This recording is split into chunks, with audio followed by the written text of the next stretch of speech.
Hello everyone, this is Siddhesh sir from global science academy. Welcome to the lecture again. हम अब second lecture पे है हमारे, ठीक है, of refraction of light.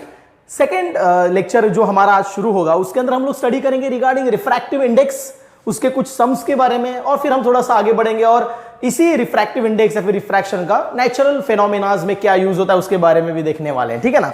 Okay, last lecture में हम लोगों ने स्टडी किया था कि what is exactly refraction of light and what are the laws of refraction, और थोड़ी बहुत रिफ्रैक्टिव इंडेक्स की झलक हमने देख ली थी। आज के लेक्चर में उसी रिफ्रैक्टिव इंडेक्स को हम लोग क्या करेंगे, स्टार्ट करेंगे, ठीक है। चलो शुरू करते हैं। बहुत अच्छा टॉपिक है, बहुत अच्छा पार्ट है और बहुत इंटरेस्टिंग भी है।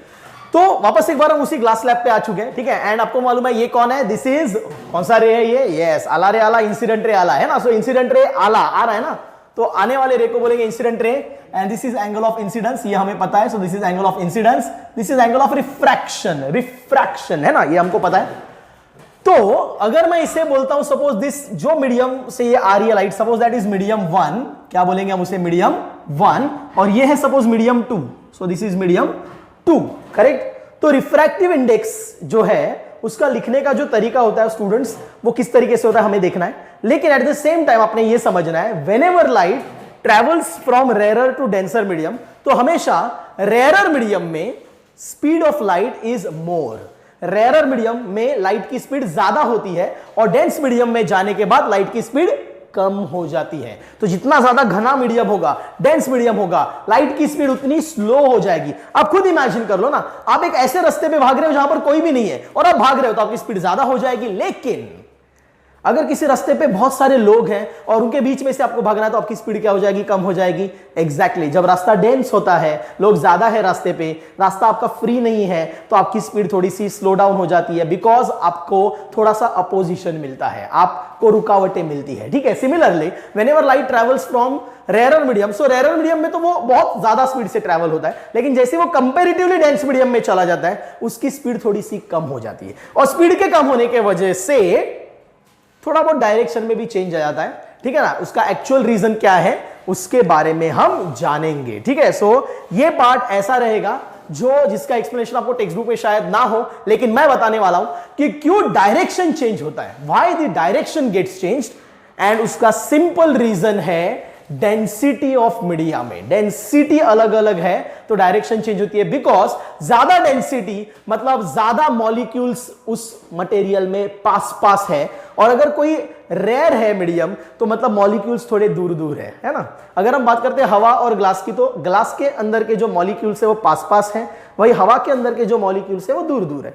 तो होता क्या है, ये मॉलिक्यूल्स रे ऑफ लाइट पे प्रेशर अप्लाई करने का काम करते हैं, जिसे बोलते हैं ऑप्टिकल प्रेशर, जो लाइट के ऊपर प्रेशर आता है। तो इंपॉर्टेंट चीज है स्टूडेंट, एकदम सिंपल है। अगर ये हवा में है तो ये ऐसे ट्रैवल कर रहा है लाइक दिस, लेकिन जैसे ये इस मीडियम में जाने की कोशिश करता है, ज्यादा डेंसिटी की वजह से, ज्यादा मॉलिक्यूल्स घने हैं, तो वहां से एक रिएक्शन फोर्स आता है ना। ये आपके सिलेबस में नहीं है लेकिन मैं समझा रहा हूं, सो दिस इज थोड़ा बाहर का पार्ट है लेकिन ये समझा रहा हूं। तो जैसे आप डेंस मीडियम में आने लगते हो, ज्यादा से ज्यादा मॉलिक्यूल्स की तरफ लाइट बढ़ती है, तो उधर से ज्यादा रिएक्शन आता है, और वो रिएक्शन उस रे को थोड़ा दबा देता है, थोड़ा क्या कर देता है, दबा देता है। तो इमेजिन करते हैं, लेट्स इमेजिन ये रेयर मीडियम है जो कि यहां की बाउंड्री है रेयर मीडियम की। तो जैसे रे ऊपर से आ रहा है लाइक दिस, जो ऐसे आ रहा है, तो ज्यादा रिएक्शन नहीं आ रही है बिकॉज रेयर मीडियम है, तो वो रे सीधा पास हो रहा है। लेकिन जैसे ही वो डेंसर मीडियम में ट्रैवल करेगा, अब ज्यादा से ज्यादा मॉलिक्यूल्स हैं जिनके ऊपर ये लाइट जब टकराएगी, तो इन दैट केस वो मॉलिक्यूल्स से उसे मिलेगा रिएक्शन, और पूरे मीडियम में वो रिएक्शन कंटिन्यू होने की वजह से वो डायरेक्शन बेंडेड ही रहती है और वो बेंड होके ही जाता है, क्योंकि उसके ऊपर वो रिएक्शन है। और उसी रिएक्शन के वजह से अब चलते चलते, भागते भागते, अगर आपको कोई सामने से फोर्स भी आ रहा है तो आपकी स्पीड तो कम होगी, है ना, स्पीड बढ़ेगी तो नहीं। आप भाग रहे हो और सामने से कोई एक आपको टक्कर भी दे रहा है, आपको थोड़ा सा धक्का भी दे रहा है, तो आपकी स्पीड तो कम हो जाएगी। सिमिलरली फिर इस रे ऑफ लाइट की, due to this reaction from the molecules, उसकी रे ऑफ लाइट की स्पीड थोड़ी सी कम हो जाती है, एज वेल एज वो बेंड हो जाता है। अच्छा, अब इमेजिन करो ये बेंड है, क्योंकि यहां से रिएक्शन मिल रही है, तो ये बेंड ही जाएगा नीचे नीचे नीचे। लेकिन जैसे ही ये डेंस मीडियम से रेयर मीडियम में आएगा, मतलब यहां से ये डेंस मीडियम का रिएक्शन लग रहा है, लेकिन वापस वो रेयर में जाएगा, तो जैसे ही वो नीचे नीचे ये रे जा रहा है, इमेजिन करो ये मेरा जो हाथ है ये वाला, वो नीचे नीचे जा रहा है ना, तो तब तक उसको रिएक्शन मिल रही है, लेकिन जैसे ही वो नीचे जाएगा और उसकी रिएक्शन खत्म हो जाएगी, वो वापस पहले जैसा जाएगा।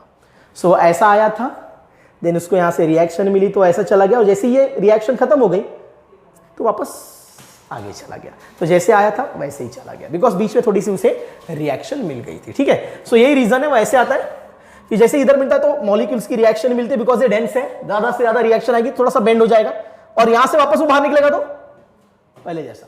अच्छा, ये मटेरियल जितना ज्यादा डेंस होगा, जितना ज्यादा डेंस होगा उतना ही ज्यादा रिएक्शन आएगा, और उतना ही ये फिर रे का जो डायरेक्शन है वो और साइड में हो जाएगा। और यही मैं लास्ट लेक्चर में बताया था कि जैसे ही मटेरियल की डेंसिटी थोड़ी और बढ़ती है वो थोड़ा और नॉर्मल की तरफ झुक जाता है, बिकॉज ज्यादा डेंसिटी से ज्यादा रिएक्शन फोर्स आता है। और ये चीज आपके टेक्स्ट बुक में एक्सप्लेन नहीं है। उन्होंने रीजन दिया है कि light bends due to the change in the speed. ठीक है, लेकिन चेंज इन द स्पीड क्यों होती है?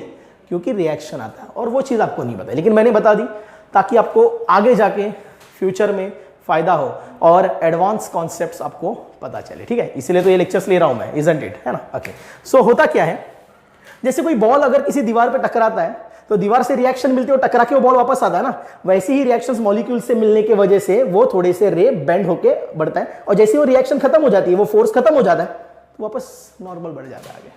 Very simple. ओके, अब बात करते हैं रिफ्रैक्टिव इंडेक्स। ठीक है, सो जब रे वन मीडियम से दूसरे मीडियम में जाता है तो इसे लिखना कैसे है? पे अटेंशन, ये रिफ्रैक्टिव इंडेक्स है, ठीक है ना, एंड इसको पढ़ा जाता है 1 से 2 में जा रही है, तो जो रिफ्रैक्टिव इंडेक्स आएगा that will be refractive index of medium 2 with respect to medium 1। कैसे रीड करेंगे?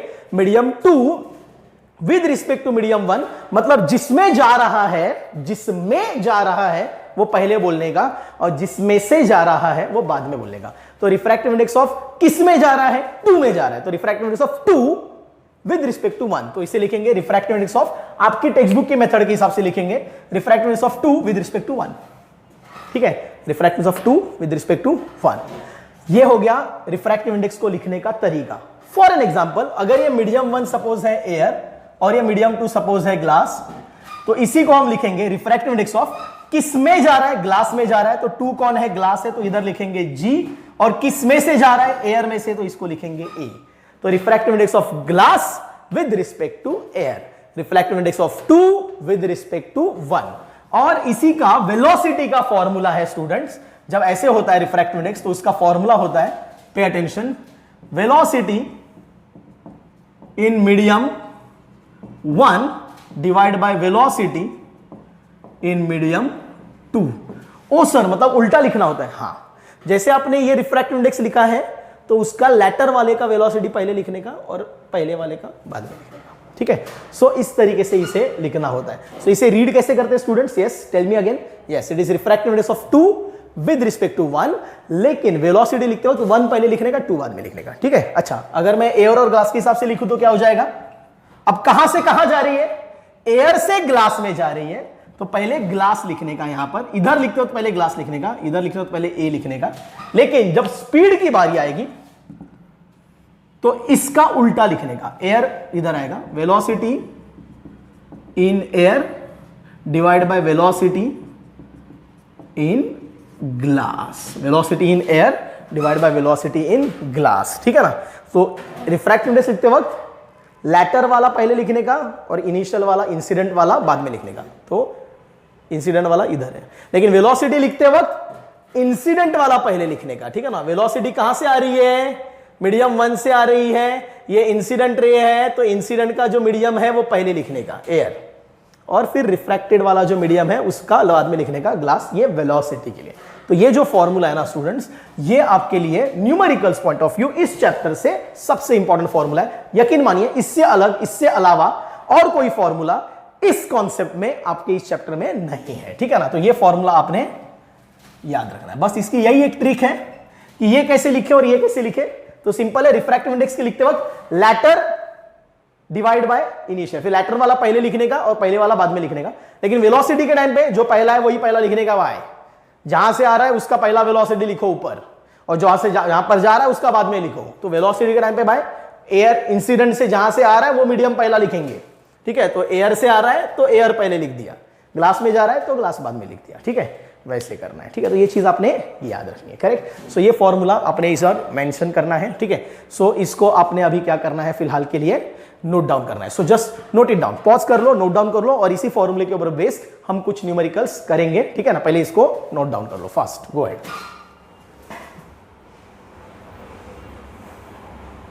Okay, correct, okay. अब स्टूडेंट्स एक कॉन्सेप्ट है रिफ्रैक्टिव इंडेक्स में छोटी सी, जिसे हम बोलते हैं एब्सोल्यूट रिफ्रैक्टिव इंडेक्स। क्या बोलेंगे कॉन्सेप्ट को? Pay attention, it is absolute refractive index.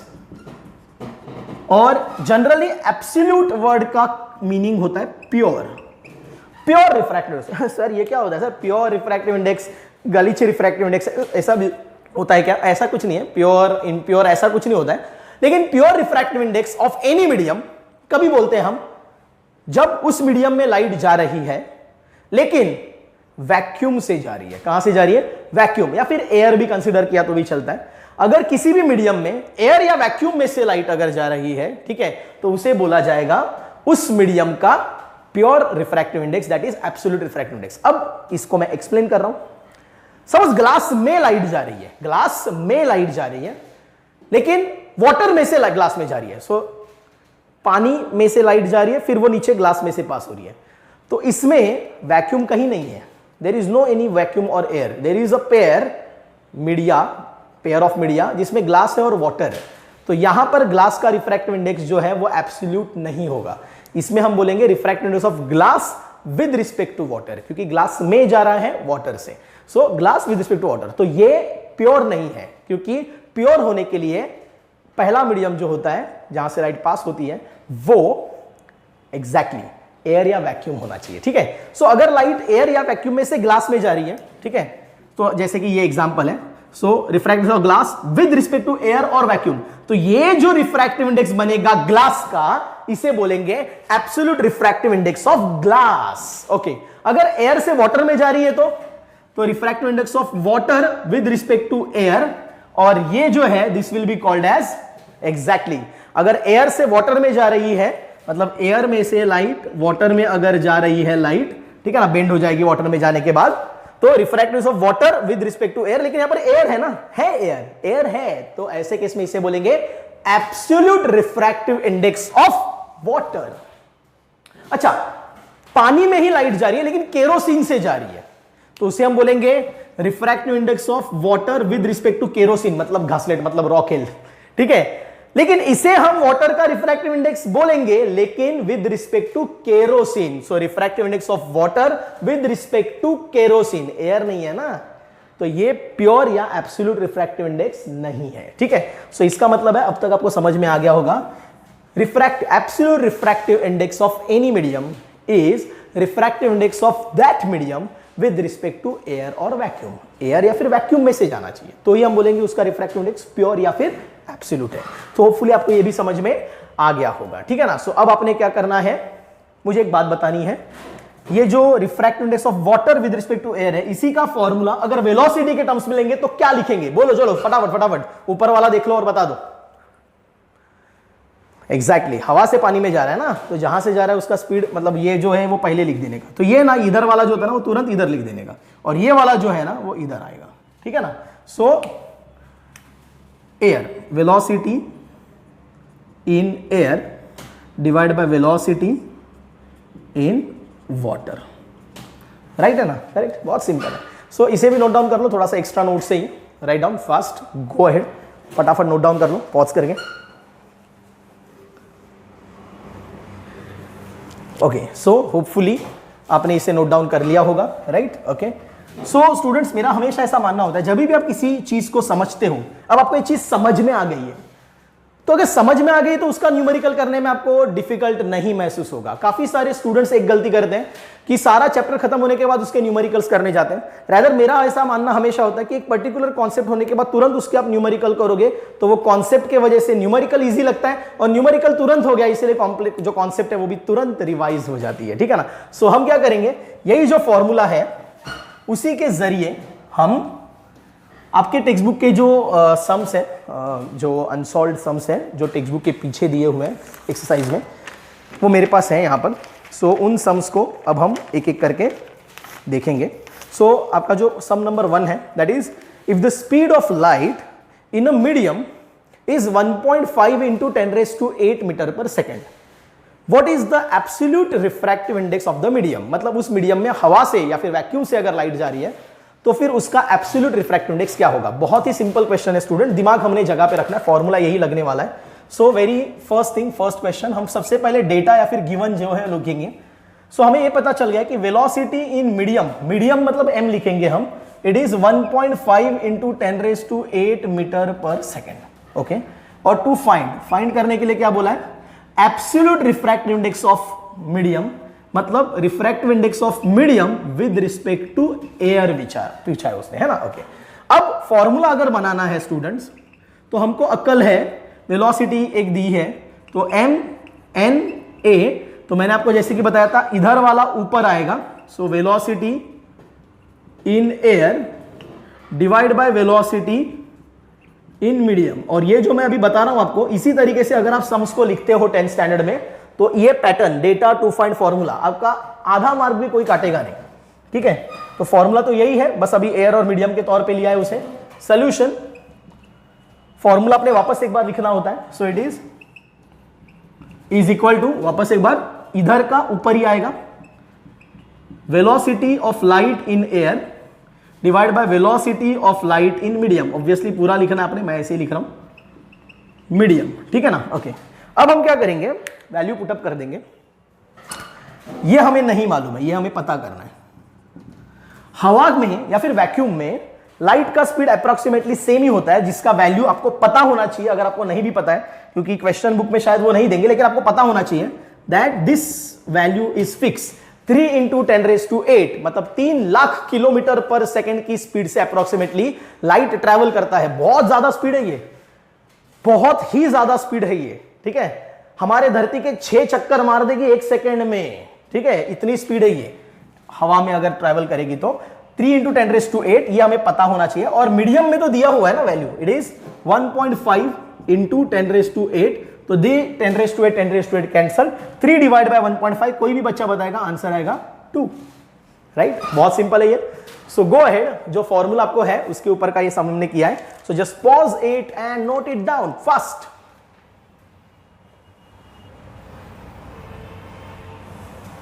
Okay, so hopefully आपने इसे पॉज करके नोट डाउन कर लिया होगा. वेरी गुड, बहुत बढ़िया. ठीक है, अब थोड़ा सा आगे बढ़ते हैं. राइट, थोड़ा सा एक लेवल ऊपर वाले सम को भी देख लेते हैं. चैप्टर बहुत सिंपल है ये. ठीक है, सो अब नेक्स्ट वाला सम क्या बोलता है, रीड करते हैं, pay attention. If the absolute refractive indices of glass and water are 3/2 and 4/3 respectively, what is the refractive index of glass with respect to water. Glass का वाटर के लिए क्या होगा. ठीक है, ऐसे लगता है सर थोड़ा कॉम्प्लेक्स समय है ये. नहीं स्टूडेंट्स, डरने वाली कोई बात है ही नहीं. ठीक है, ओके, पे अटेंशन. कैसे, अब सम नंबर जो है वो है हमारा 2. डेटा क्या दिया हुआ है देखते हैं. सो डेटा, सबसे पहले उन्होंने एक रिफ्रैक्टिव इंडेक्स दिया और दूसरा भी दिया, लेकिन दोनों भी एब्सोल्यूट दिए हुए. So absolute refractive indexes of glass and water are 3/2. तो पहले ग्लास का क्या दिया है, glass with respect to air, और फिर water with respect to air दिया है. ग्लास का जो दिया हुआ है ना, वो दिया हुआ है 3/2, जैसे कि मैंने आपको बताया भी था लास्ट लेक्चर में कि ये 3/2 होता है. और वाटर का जो दिया है वो दिया है 4/3. सो ग्लास और वाटर का रिस्पेक्टिवली दिया है, तो गलती नहीं करनी है इसमें. ग्लास का अलग दिया, वाटर का अलग दिया है, एब्सोल्यूट मतलब विद रिस्पेक्ट टू एयर. ठीक है, अब टू फाइंड क्या करना है, व्हाट इज टू फाइंड. तो बहुत सिंपल है, ये भी क्या फाइंड आउट करने बोला है देखते हैं. ये बहुत जरूरी है, यहां पर गूगली फेंक सकते हैं वो लोग. ठीक है, आईपीएल का टाइम चल रहा है, गूगली फेंक सकते हैं. What is the refractive index of glass with respect to water. हो सकता है वहां पर वो पूछे what is the refractive index of water with respect to glass. आप बोलोगे अरे सम तो सेम ही दिख रहा है और प्रोसीजर वही फॉलो करोगे तो नहीं. वो डिपेंड करता है क्या पूछा है. इन्होंने पूछा है what is the refractive index of glass with respect to water. तो refractive index of glass with respect to water. ठीक है ना, ये पूछा. तो ठीक है, देखते हैं, करते हैं इसको, बहुत सिंपल है. अब फॉर्मूला, तो फॉर्मूला लेते हैं, यहां पर ही ले लेंगे फॉर्मूला, जो कि हमें पता है refractive index of 2 with respect to 1 अगर है तो इधर हम लेते हैं वेलोसिटी, पूरा लिखता हूं, velocity in medium 1 divide by velocity in medium 2, है ना, करेक्ट. ओके, सो अगर ऐसा ही है तो यही फॉर्मूला इसके लिए लिख लेते हैं ना सॉल्यूशन में, तो हमें बहुत मजा आएगा। Pay attention, GNA is velocity in air divide by velocity of light in glass. Correct है स्टूडेंट्स? और ये जो वैल्यू है वो दिया है 3/2। वो क्या दिया है? 3/2। ओके, अब इसके लिए लिखते हैं। इसको कैसे लिखेंगे? Velocity in air divide by velocity in water. तो इसी को हम कैसे लिख सकते हैं? Pay attention, velocity in air को मैं लिखूंगा VA और वेलोसिटी इन ग्लास को मैं लिखूंगा VG और इसका वैल्यू दिया है 3/2। ये बहुत सिंपल है, 3/2। ओके, इसे कैसे लिखेंगे? एग्जैक्टली दिमाग वालों का काम तो बहुत सिंपल है। यहां पर VA VW और इधर 3/2 था, इधर क्या आएगा? Exactly it is 4/3। राइट है? करेक्ट है? ओके, अब हमें चाहिए GNW, ठीक है ना? नाउ पे अटेंशन, GNW इसे हम लिखेंगे velocity in water divide by velocity in glass. मतलब आपको चाहिए VW डिवाइड बाय VG चाहिए आपको। तो स्टूडेंट्स मैं आपको एक बहुत अच्छी हिंट दे देता हूं, ठीक है ना? VW बाय VG अगर आपको चाहिए तो आपने सिर्फ इतना सोचना है, इसको इससे डिवाइड करना चाहिए या इसको इससे डिवाइड करना चाहिए। आप खुद ही सोचो और आपका काम हो जाएगा, ठीक है ना? करेक्ट। तो अब मैं थोड़ा सा इसमें एक मजे की बात कर लूं। पे अटेंशन, ध्यान देते हैं, बहुत जरूरी है ये, ठीक है? अब मुझे अगर VW बाय VG चाहिए तो बहुत सिंपल है स्टूडेंट्स, इस VW को मैं VA से डिवाइड कर देता हूं, ठीक है ना? या फिर एक काम करता हूं, इसको भी न्यूमरेटर VA ले लेता हूं और इसको भी न्यूमरेटर VA लेता हूं तो भी चलेगा। तो दोनों तरफ सेम न्यूमरेटर से मल्टीप्लाई करो या सेम डिनोमिनेटर से डिवाइड करो, बात एक ही है। सो सिंपली अगर मुझे इसका वैल्यू चाहिए, ठीक है ना, तो मैं अगर इसे ऐसे लिखूं VW by VA divided by इसे लिखूं मैं VG बाय VA, तो मैंने दोनों तरफ सेम डिनोमिनेटर से डिवाइड कर दिया।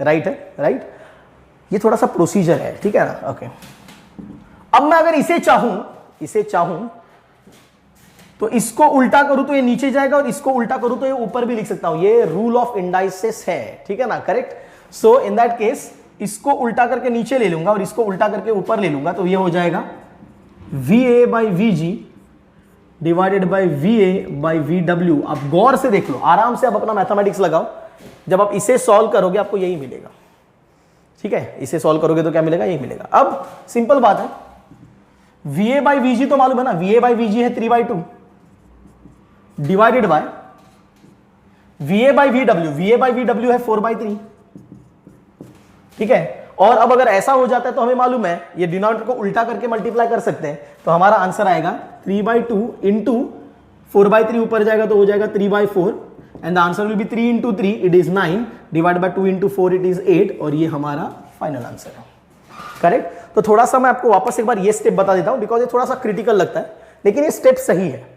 GNA velocity in air divide by velocity in glass, तो VA बाय VG लिख दिया हमारे मेथड से 3/2, फिर एयर और वाटर के लिए ये भी लिख दिया। अब जब हमें पूछा गया glass with respect to water, तो वाटर पहले आएगा ग्लास नीचे आएगा, यहां तक तो सबको समझ में आ गया। इसके आगे इंपॉर्टेंट है, दोनों तरफ एयर से डिवाइड कर दो वेलोसिटी से, तो VW by VA VG by VA। लेकिन इधर तो VA बाय VG है, VA बाय VW है, तो कुछ लोग क्या करते हैं मालूम है, कुछ लोग यहीं पर भी सॉल्व कर लेते हैं, ऐसा कुछ नहीं है।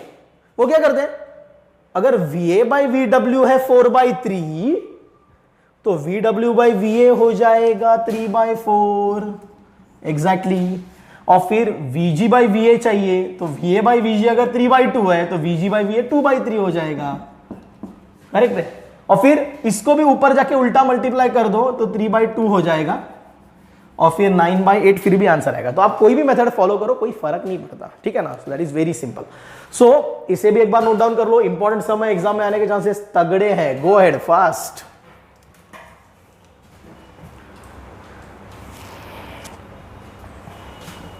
ओके, सो होपफुली आपने इसे नोट डाउन कर लिया होगा, ठीक है, वेरी गुड।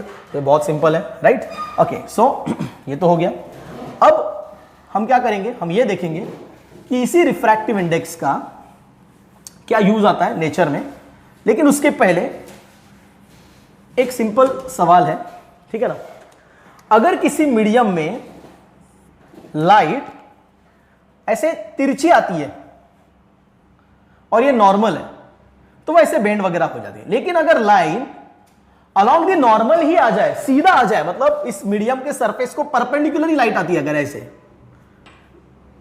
लाइक दिस ऐसे अगर इंसिडेंट हो रही है तो वो कोई बेंड नहीं होगी, वो सीधा ही जाएगी, ठीक है ना, बिकॉज उसका आते वक्त नॉर्मल के साथ कोई एंगल नहीं है, तो फिर जाते वक्त भी कोई एंगल नहीं रहेगा, वो सीधी आई थी नॉर्मल के साथ तो नॉर्मल के साथ ही जाएगी। तो ये चीज याद रखो, ठीक है ना, ऑब्लिक रहेगा तो ही बेंड होगा, लेकिन अगर सरफेस को नॉर्मल ही लाइट आ जाती है तो वो सीधा ही जाएगी without any change in direction. वहां पर रिफ्रैक्शन का हिसाब से जो डायरेक्शन का चेंज होता है वो वहां पर वैलिड नहीं होता, वो सीधा ही चला जाएगा, डायरेक्शन चेंज होगा ही नहीं, ठीक है। तो ये एक चीज आपने ध्यान रखनी है बहुत अच्छे से, ठीक है। सो बढ़ते हैं आगे और अब हम देखते हैं दैट रिफ्रैक्शन इन नेचर, ठीक है ना, रिफ्रैक्शन इन नेचर। तो नेचर में अलग अलग जगहों पर हमें रिफ्रैक्शन नजर आते हैं, ठीक है। फॉर एन एग्जाम्पल जो सबसे पहले आपके टेक्स्ट बुक में जो दिया हुआ है वो है मिराज फॉर्मेशन, ठीक है। तो सबसे पहले हम बात करेंगे मिराज फॉर्मेशन की। इसका बहुत ज्यादा टेक्निकल एक्सप्लेनेशन नहीं है, लेकिन बेसिक एक्सप्लेनेशन दिया हुआ है, ठीक है। तो जब भी हम देखते हैं कि अगर कोई बहुत ज्यादा डेजर्ट वाला जगह है जहां पर धूप है बहुत ज्यादा और गर्म है एनवायरमेंट, और अगर दूर अगर कोई नारियल का पेड़ है, करेक्ट, और आप दूर से उस नारियल के पेड़ को जब देखते हो तो आपको उस नारियल की पेड़ की हिलती हुई परछाई नीचे नजर आती है, उल्टी, और फिर हमें ऐसा लगता है अरे किसी भी चीज की उल्टी परछाई नजर आ रही है, वो भी हिल रही है, मतलब शायद वहां पर पानी है, ऐसे हमें महसूस होता है। लेकिन जब आप पास चले जाते हैं तो देखते हो अरे यार नहीं, गीला गीला तो कुछ नहीं, तो सब पूरा नॉर्मल सूखा जमीन है। वो पास जाने के बाद पता चलता है, लेकिन दूर से ऐसे लगता है नहीं वहां पर पानी है यार, क्योंकि ऐसे कभी कभी तो लगता है नारियल का पेड़ ना भी हो, गई पेड़ ना भी हो, तो भी आसमान का रिफ्लेक्शन आता है, तो आसमान का रिफ्लेक्शन अगर कहीं पर नजर आ रहा है मतलब वहां पर तो पानी ही होगा, ऐसे हमें लगता है, ठीक है। And that phenomenon is called as mirage, Marathi में इसे मृगजल बोलते हैं, ठीक है, करेक्ट। सो ये ऐसा क्यों होता है, ठीक है ना, ऐसा ये क्यों होता है उसके बारे में हम देखेंगे। तो ये एक छलावा है, करेक्ट, जो रियलिटी नहीं है, ठीक है, ओके। सो ये कैसे होता है उसके बारे में बताता हूं। सपोज अगर मैं बोलता हूं ये एक जमीन है, ठीक है ना, और इसके ऊपर अगर ये एक नारियल का पेड़ है, जो भी है, ठीक है ना, बेयर करो नारियल का पेड़, ठीक है, आप अच्छा निकाल सकते हो तो अच्छी बात है, ये नारियल का पेड़ है।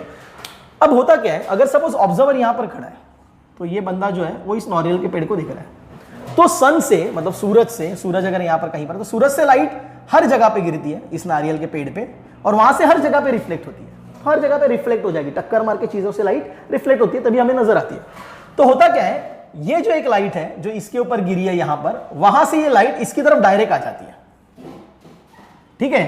तो इस बंदे को ये पेड़ का पत्ता सीधा नजर आता है, हाँ। तो जैसे रे आ रहा है, सी हमारी आंखों का यही प्रॉब्लम है, रे हमारी आंखों पे जहां जिस डायरेक्शन से आता है हमें लगता है कि वो चीज वहीं पर है, ठीक है ना। और यही जो ब्रेन की आदत है कि रे ऑफ लाइट अगर ऐसे आ रही है तो जिस चीज से टकरा के वो लाइट हमारे आंखों पर आ रही है वो चीज हमें एग्जैक्टली ऐसे नजर आती है यहां पर, ठीक है। और इसी का फायदा या फिर नुकसान या फिर छलावा हमें मिराज में होता है। इधर कोई प्रॉब्लम नहीं है, ये रे आई यहां पर टकराया, यहां से सीधा आपकी तरफ रे आया तो आपको वो चीज इधर नजर आई, ठीक है, ऐसे, हाँ उधर वो पेड़ है, ओके। लेकिन क्या एक ही रे सूरज से निकलता है? नहीं, रे सूरज से बहुत सारे निकलते हैं। तो दूसरा एक रे उसी चीज पे जब गिरता है लाइक दिस, तो टकरा के अगर इधर आता है तो अब मजा शुरू हो जाता है, क्योंकि जमीन से ये जो आसपास वाली हवा है वो कंपैरेटिवली ज्यादा गर्म होती है ना, जमीन से गर्मी निकलती है तो वो हवा गर्म होती है, और ऊपर की कंपैरेटिवली थोड़ी हवा जो होती है और ऊपर की हवा वो कंपैरेटिवली ठंडी होती है। ऐसा नहीं कि बहुत ज्यादा ठंडी होती है, कुड़कुड़ता है लोग, ठीक है ना, ऐसा हवा नहीं रहेगा, इधर धूप का टाइम चल रहा है। लेकिन मैं कंपैरिजन की बात कर रहा हूं, तो नीचे की जो हवा रहती है वो गर्म रहती है, ऊपर की जो हवा रहती है वो ठंडी रहती है, इसीलिए दोनों हवाओं में डेंसिटी का थोड़ा डिफरेंस होता है, और डेंसिटी के डिफरेंस की वजह से रिफ्रैक्शन होगा, और इसीलिए ये लाइट जो है वो ऐसे जाने के बजाय थोड़ी थोड़ी बेंड हो जाती है, और बेंड होके ये अपना रास्ता बेंड कर लेती है, और बेंड होके वो इस आदमी के आंखों पर कुछ इस डायरेक्शन से पहुंचती है, लाइक दिस। अब प्रॉब्लम हो जाता है, क्योंकि उसी चीज से निकला हुआ एक रे सीधा आ रहा है तो हमें वो चीज उधर नजर आ रही है, लेकिन एक रे बेंड होकर हमारी आंखों पर आ रहा है तो हमें रे दिखाई थोड़ी देता है, हमें थोड़ी पता चला है कि रे बेंड हुआ है। हमारी आंखों पर वो ऐसे आ रहा है तो हमें उसी की एक इमेज ऐसे नजर आती है, क्योंकि जैसे रे आएगा उसी डायरेक्शन में एक और ऐसे ऐसे आ रहा है ना, रे बेंड होके, तो ऐसे आ रहा है, ऐसे आ रहा है, तो उधर भी वही पेड़ का वो पत्ता नजर आ जाता है। और ये चीज पेड़ पे गिरने वाले सारे पॉइंट्स के लिए वैलिड है। हर एक पॉइंट ऐसा अलग अलग डायरेक्ट भी दिखता है और हर एक पॉइंट बेंड होके भी आता है, तो ये पूरा का पूरा पेड़ जो है वो उस आदमी को उल्टा नजर आ जाता है।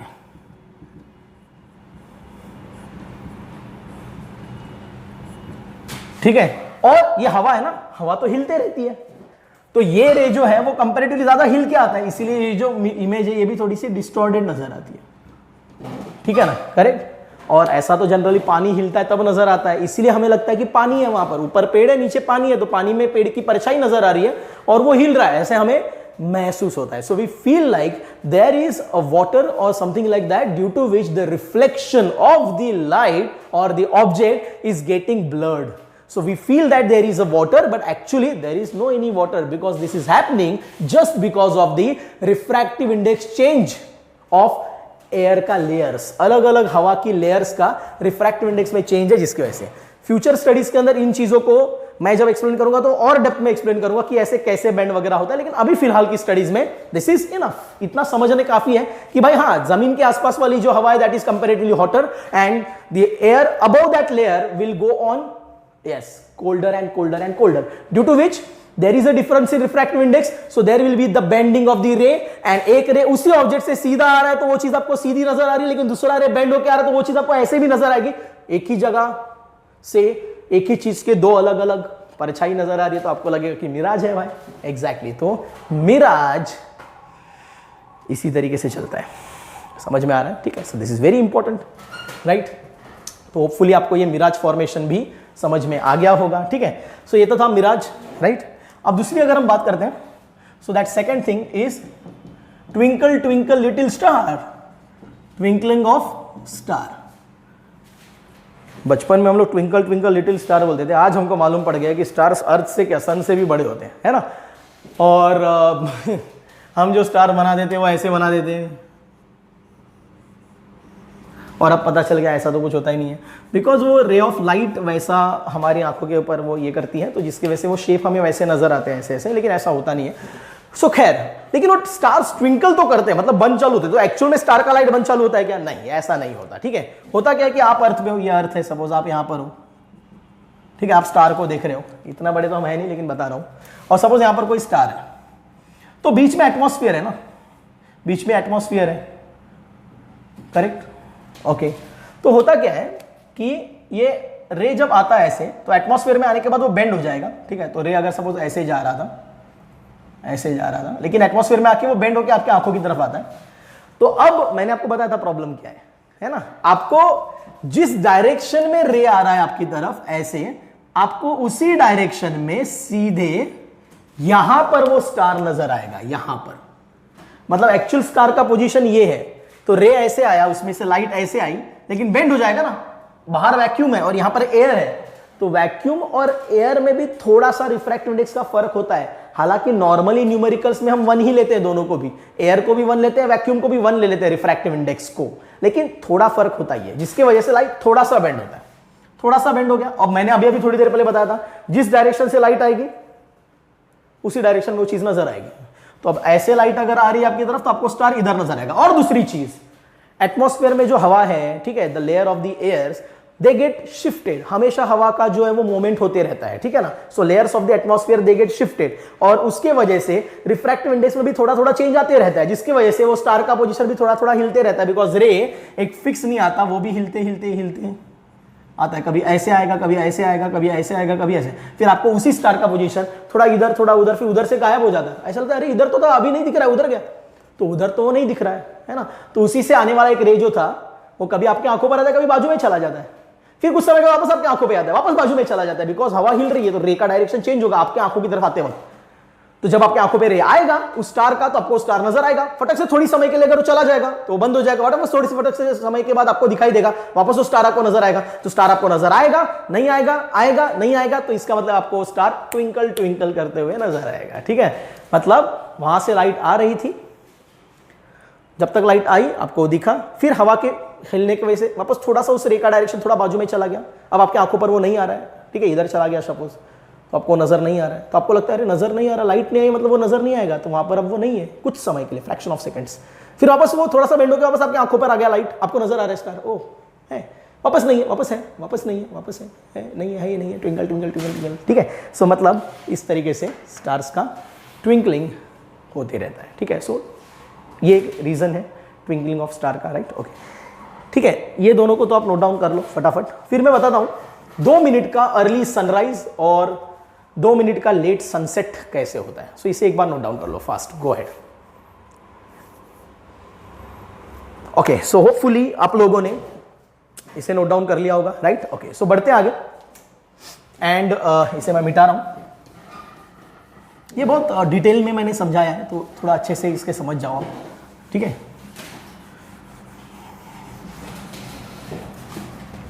ओके, सो होता क्या है, सपोज अगर हम अर्थ की बात करें, तो यहां पर अर्थ है, तो ये अर्थ का होराइजन है, आप यहां पर हो। ठीक है, तो ये अर्थ का होराइजन है। ठीक है, correct, horizon, correct, so this is horizon, right. अब होता क्या है, अर्थ के आसपास जो है, ये होराइजन को मैं मिटा रहा हूं, अर्थ के आसपास आपको भी मालूम है एटमॉस्फेयर है, एटमॉस्फेयर का एक लेयर है। ठीक है ना, करेक्ट। ओके, अब होता क्या है, सपोज एक्चुअल में सन जो है वो होराइजन से नीचे है, सन जो है उसका पोजीशन जो है वो होराइजन से नीचे है, यहां पर सन है, तो हालांकि आपको सन नजर नहीं आना चाहिए, बिकॉज वो आपके होराइजन से एक्चुअल में नीचे, जब तक वो होराइजन पे आएगा नहीं आपको सन नजर कैसे आएगा। तो हालांकि जब आप यहां से देख रहे हो सन होराइजन से नीचे है तो आपको नजर नहीं आना चाहिए, लेकिन फिर भी आपको नजर आता है, क्यों? Because of the refraction. कैसे बताता हूं, पे अटेंशन। यहां से सन की जो रेज है वो अगर एटमॉस्फेयर की तरफ अगर ऐसे आ रही है तो ये रे आ रही है, लेकिन जैसे ही वो वैक्यूम से एटमॉस्फेयर में एंटर करेंगे, सीधे जाने के बजाय वो थोड़ी सी बेंड होकर आपकी आंखों पर आ जाएंगे। So due to the atmosphere, the sun rays traveling from vacuum to the atmosphere get bended due to the atmospheric difference of refractive index, और refractive index की वजह से वो क्या हो जाता है, बेंड होके आपकी आंखों पर आ जाती है। तो अब आपकी आंखों पर वो ऐसे आ गई है रे, सपोज, तो मैंने आपको थोड़ी देर पहले बताया था, जैसे जिस डायरेक्शन से रे आपकी आंखों पर आती है वो चीज आपको एग्जैक्टली उसी के सामने डायरेक्शन में नजर आती है। तो यहां पर भी वही होगा, पे अटेंशन, ये रे ऐसे आ रहा है आपकी तरफ, तो आपको लगता है कि वो चीज वहीं पर है, बिकॉज जैसे रे आएगा वैसे आपको उसका क्या नजर आएगा, रिफ्रैक्टिव इमेज नजर आएगा। सो एग्जैक्टली इसी के अपोजिट डायरेक्शन में, मतलब यहां पर वो सन आपको होराइजन पे नजर आ जाता है। मतलब हालांकि वो यहां पर है, नीचे है, लेकिन वो आपको होराइजन पे नजर आ जाता है। ठीक है ना। सो इसका मतलब है सन का position is actually below the horizon line, but still due to the refraction of light from the sun within the atmosphere, it gets refracted and the light reaches to our eyes, and due to which we feel like sun का जो position है वो तो horizon पे आ गया है। Same thing happens जब ये सन पूरे दिन का मोशन कंप्लीट करके, ठीक है ना, सन नहीं करता एक्चुअली, सन जगह पर ही रहता है, हमारा अर्थ घूमता है और फिर हमें सन का पोजीशन ईस्ट से लेके वेस्ट तक नजर आता है। और होता क्या है, वापस एक बार होराइजन अब यहां पर कंसीडर होगा, सो दिस इज होराइजन। अब होता क्या है, भले ही सन होराइजन से नीचे चला गया हो, फिर भी इसी रीजन के वजह से वो लाइट बेंड होके इधर आती है आपकी तरफ, और आपको वो सन अभी भी होराइजन पे नजर आता है। तो इस पूरे फिनोमेना में यहां पर हालांकि वो तो होराइजन से नीचे है, लेकिन फिर भी हमें नजर आ गया, मतलब इस पोजीशन में 2 मिनट का अर्ली सनराइज और यहां पर 2 मिनट का लेट सनसेट आपको नजर आता है। मतलब यहां पर होराइजन तक पहुंचा भी नहीं है, फिर भी सन नजर आ रहा है। 2 मिनट तक ऐसे होता है, फिर बाद में वो एक्चुअल में होराइजन पे आ जाता है। तो 2 मिनट का अर्ली सनराइज नजर आता है और वहां पर लेट सनसेट। तो पूरे दिन का समय कितने मिनट से बढ़ गया, इधर 2 मिनट अर्ली उधर 2 मिनट लेट, मतलब 4 मिनट से पूरा दिन का टाइम बढ़ गया। इधर 2 मिनट जल्दी सनराइज आ गया, मतलब सन की लाइट हमें 2 मिनट एक्स्ट्रा मिल गई, और उधर भी 2 मिनट लेट सनसेट हुआ है, मतलब 2 मिनट एक्स्ट्रा लाइट और मिली, तो टोटल 4 मिनट हमें सन की लाइट एक्स्ट्रा मिलती है। Thankful, we are thankful to refractive index, correct. So these are the concepts जो हमने आज सीखी है regarding the refractive index in nature, है ना। वैसे तो हम डेली लाइफ में भी आप देखोगे ना, तो अगर आप कहीं पर किसी वड़ा पाव की दुकान में हो या फिर गाड़ी लगी है रोड पे, ठीक है, स्नैक्स की वगैरह, वहाँ पर वो तेल से भरा हुआ वो जो उनका कढ़ाई होता है, ठीक है ना, एंड दैट कढ़ाई के ऊपर, उस वेसल के ऊपर अंदर अगर तेल है और अगर वो इग्नाइटेड है तो वो फ्यूम्स बनती है, ठीक है ना, गरम गरम फ्यूम्स। और उसके पीछे का जो आदमी होता है, आप यहाँ से देख रहे हो, वो फ्यूम्स के पीछे का जो आदमी होता है वो सीधा ही खड़ा रहता है, लेकिन फिर भी आपको वो हिलते हुए नजर आता है। वो अपना खा रहा है बेचारा, और आपको वो हिलते हुए नजर आ रहा है। क्यों हिलते हुए नजर आ रहा है? उसका रीजन है बिकॉज उधर से आपकी तरफ जो लाइट आ रही है वो बीच में इन मीडियम में से ट्रैवल हो रही है, और ये मीडियम हिल रहा है। कौन सा मीडियम है? ये तेल की जो लाइन्स है ना, तेल की वजह से जो फ्यूम्स निकल रही है वो हिल रही है, तो जिसकी वजह से वो रे भी आपकी तरफ हिल के पहुंच रहा है और आपको ये आदमी हिलते हुए नजर आ रहा है, correct. This is all because of the again refractive index, right. So ये बहुत सारे ऐसे फिनोमिना हैं जो आपको नॉर्मल लाइफ में दिखने देंगे, लेकिन ये जो थे particularly mirage, twinkling of star and this early sunrise and late sunset, these are all phenomena that are observed in atmosphere. Rainbow भी है, उसको बाद में देखेंगे अगले लेक्चर में, ठीक है। सो अभी के लिए रुकेंगे यहां पर और नेक्स्ट लेक्चर में देखेंगे डिस्पर्जन ऑफ लाइट और रेनबो के बारे में। Thank you so much.